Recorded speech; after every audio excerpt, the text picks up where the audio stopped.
Santapan Harian Kamis 23 September 2021.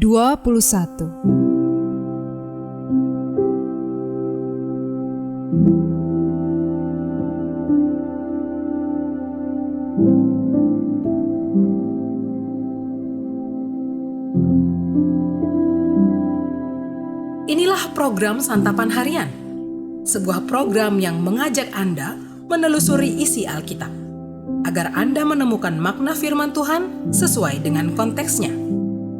Santapan Harian tertuju bagi Anda yang ingin memiliki kehidupan rohani yang segar, kuat, dan sigap.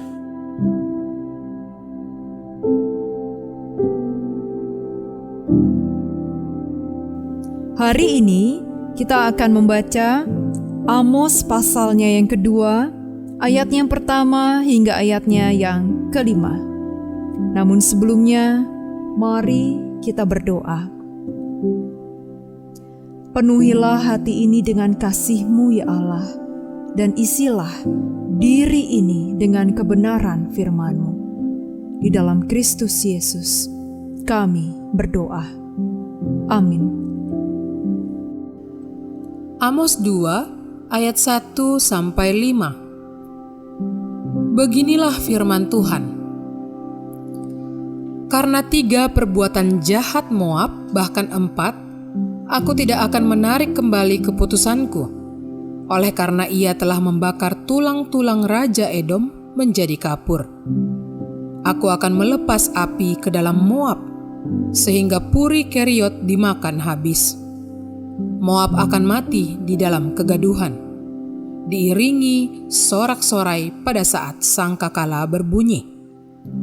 Aku akan melenyapkan penguasa dari antaranya dan membunuh segala pembesarnya bersama-sama dengan dia. Firman Tuhan. Beginilah firman Tuhan. Karena 3 perbuatan jahat Yehuda, bahkan 4, aku tidak akan menarik kembali keputusanku. Oleh karena mereka telah menolak hukum Tuhan dan tidak berpegang pada ketetapan-ketetapannya, tetapi disesatkan oleh dewa-dewa kebohongannya yang diikuti oleh nenek moyangnya. Aku akan melepas api ke dalam Yehuda, sehingga Puri Yerusalem dimakan habis.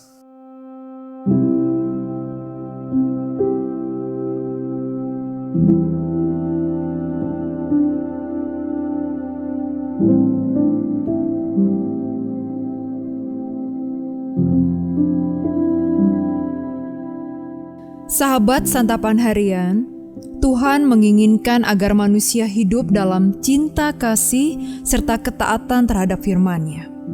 Namun, seringkali kita malah melakukan hal yang sebaliknya. Kita membenci sesama, dan kebencian itu merasuk serta merusak pemikiran dan tingkah laku kita. Kebencian itulah yang tampak dalam perbuatan bangsa Moab, sehingga Tuhan menghukum bangsa itu. Dosa bangsa Moab adalah mereka telah membakar tulang-tulang Raja Edom menjadi kapur. Banyak penafsir mengatakan bahwa tindakan tersebut untuk mengungkapkan kebencian yang amat mendalam bangsa Moab kepada bangsa Edom. Sekalipun Raja Edom sudah mati, hal tersebut tidak menghentikan tindakan penghinaan mereka kepada sisa-sisa jenazahnya. Benci hingga dibawa mati. Mungkin itulah ungkapan yang tepat untuk menggambarkan situasi antara Moab dan Edom. Inilah yang tidak disenangi oleh Tuhan sehingga menjatuhkan hukuman kepada Moab. Dalam Amos pasal 2 ayat yang keempat, kita mulai melihat keadilan Tuhan juga dinyatakan kepada bangsa Yehuda.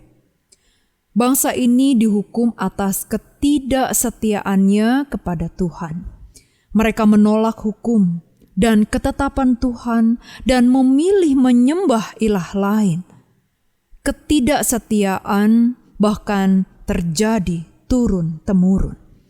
Yehuda yang seharusnya memberikan teladan akan ketaatan kepada Allah justru berlaku sebaliknya. Ikatan perjanjian dengan Allah, Abraham, Ishak dan Yakub lagi-lagi diingkari. Dari peristiwa yang dinubuatkan terhadap kedua bangsa ini, kita melihat bahwa hal yang membuat hati Allah berduka cita adalah kebencian serta pengkhianatan kepada Allah. Kebencian adalah pengingkaran terhadap kasih Allah yang diberikan kepada umat manusia, yang harusnya diekspresikan melalui kasih kepada sesama. Begitu juga dengan ketidaksetiaan. Bukan hanya kita mengingkari kasih Allah, lebih lagi kita menolak pribadinya. Siapakah kita sehingga dapat menduakan Allah? Tetapi nyatanya itulah yang kita lakukan ketika kita tunduk kepada hawa nafsu duniawi. Tanggalkanlah kebencian dan kasihilah sesama.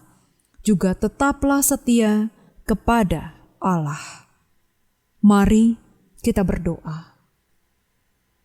Bapa Sorgawi, tolonglah kami untuk mengatasi kesombongan, kebencian, dan kepicikan di dalam kehidupan kami.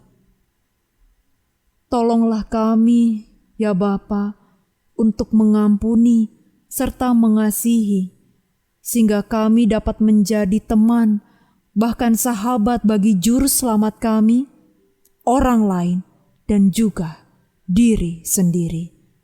Di dalam nama Tuhan Yesus Kristus, kami memohon. Amin.